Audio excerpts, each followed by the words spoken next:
trap is sprung.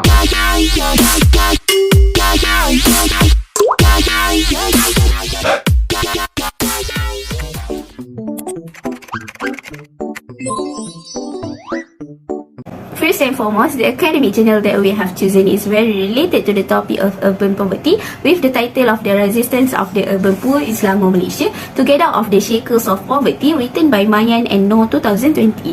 Essentially, urban poverty can be explained when the lower income group, which is B40, has to compete with the middle and upper classes to obtain a more comfortable living in urban areas. The lack of income and job opportunities, as well as weaknesses in providing public facilities, can contribute to urban poverty. This huge problem can be proven when as many as 1.6 million urban residents in Malaysia are categorized in the B40 group, with the state of Selangor recording the highest number of B40 group in urban areas, namely 16.6%. In Selangor, the highest number of the B40 group is in the Petaling district, which stated 5,649 B40 group households.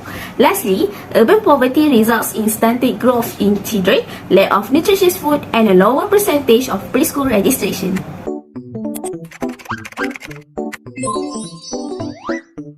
The first factor is single mother problem. Based on the article, single mother made up nearly half of the House of Representatives. There were 10 female respondents who were surveyed, 8 of whom were single mothers. Being a single mother is quite difficult since they have to take care of their kids' needs without a husband. They are particularly prone to poverty because of their health issue and low of education. They therefore struggle to get a job and accept low pay. In addition, one of HOH acknowledged that she had engaged in self-prostitution to meet her family needs. This demonstrates how poverty affects both the social and economic spheres. It is understandable why poor women are stuck in a vicious cycle of poverty because they are unable to meet their household basics requirements.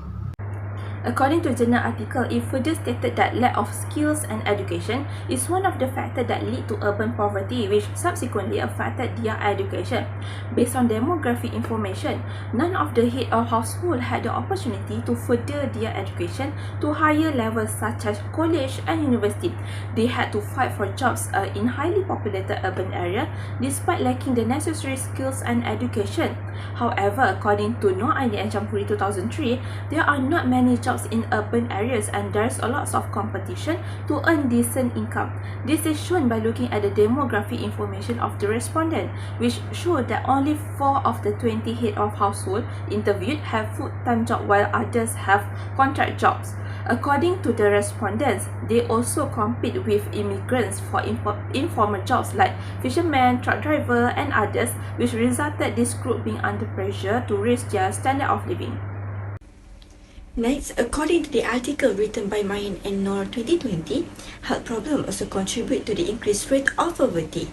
Health is a precondition for sustainable development, and good health contribute to economic development and poverty reduction. Based on the finding, only 4 of head of household were found to have no medical condition, while 16 suffer from various illness and 3 are taking care of spouse with medical condition. For instance, people often suffer from critical medical conditions that require intensive treatment such as stroke, asthma, diabetes, high blood pressure, kidney failure, and etc. This condition not only restrict the HOH to increase their income, but also force them to pay for burdensome medical expenditure such as disposable diapers, wheelchair, and medication with their low income. As a result, it can reduce household saving, lower learning ability, reduce productivity, and thus create poverty. The 4 factors of urban poverty that can be identified is high cost of living. The B40 group is seen to be the most negatively impacted by the rising cost of living brought on by the rise in the cost of products. Based on the journal, it stated all 20 respondents acknowledged and agreed that the cost of living is rising that made them unable to cover their daily expenses. This paper explained the household income is limited to amounts between RM500 to RM2000. 12 of the respondents are classified as being extremely poor, 2 as being poor, and 6 as being borderline poor. They will not be able to provide their family members with enough basic necessities if their income is in this range, especially if they have a large number of households. The respondent question typically do not own a home and are forced to rent flats under the Hardcore Poor Housing Project (PPRT). Most of them cannot afford to rent as well, let alone buy a house due to the unaffordable housing prices.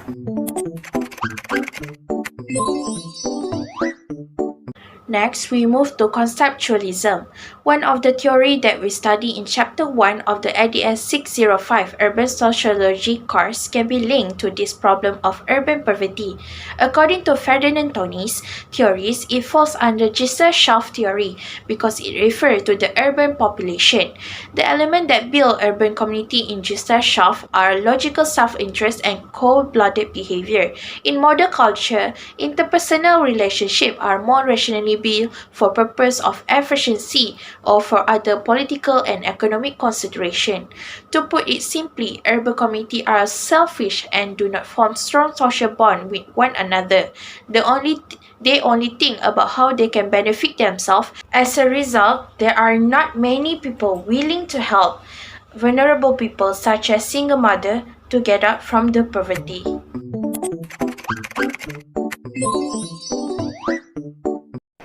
Based on the journal also, we have identified a few solutions to deal with the issue of the urban poverty, which is the role of the government itself. It has to elevate the quality of healthcare services, since most of the poor people are unable to go to the hospital due to the economic factor. If this happens, it will likely give a bad outcome not only to the people but also to the Malaysian economy if the health topic is underestimated. It will likely cause people, particularly those in the low-income group, to lack of capability and ability to work. The example that we can take in this recent year is from the Protect Health 2021 that the government had introduced a new health scheme, namely as the healthcare scheme for the group B40, Peka B40. It is a government initiative through the Malaysian Ministry of Health that aims to cover the health need of the low-income group by focusing on the non-communicable disease. Moreover, this journal has provided solution to this issue where the concerned ministry and department need to increase awareness regarding to existing program to help alleviate urban poverty. Advertisements on the program should be distributed to various forms of mass media to reach a larger number of people, particularly those in the B40 income household. This is where the government need to promote all the available programs that can help to reduce urban poverty, such as Urban Poverty Eradication Program PPKB, Prima, Housing for Malaysian Civil Servants PPM, and others, which definitely can help to increase their standards of living. Therefore, it is important for the government to build online awareness and leverage the social media platform to attract the targeted audience to acknowledge this initiative made by the government in order for them to fully benefit from the various efforts that has been made. Furthermore, according to the article, the other solution to urban poverty is through the strict control of price of goods by the government. Eliminate the monopoly of middlemen are among the ways to control price of goods. For this effort, Malaysia had taken an effective solution by establishing a Federal Agriculture Marketing Authority, also known as FAMA, to prevent operations of middlemen through a systematic marketing system. For instance, FAMA had continued their proactive initiative to assist farmers in marketing the agro-food products such as vegetable, fruits and floriculture, as well as agro-based industry products by increasing more farmer markets, fishermen markets, agro-bazaar, fresh fruit stall, jualan terus dari ladang and many more. As a result, this not only can assist farmers to enhance their profit, but also help consumers to obtain agriculture and food industry products at a reasonable cost.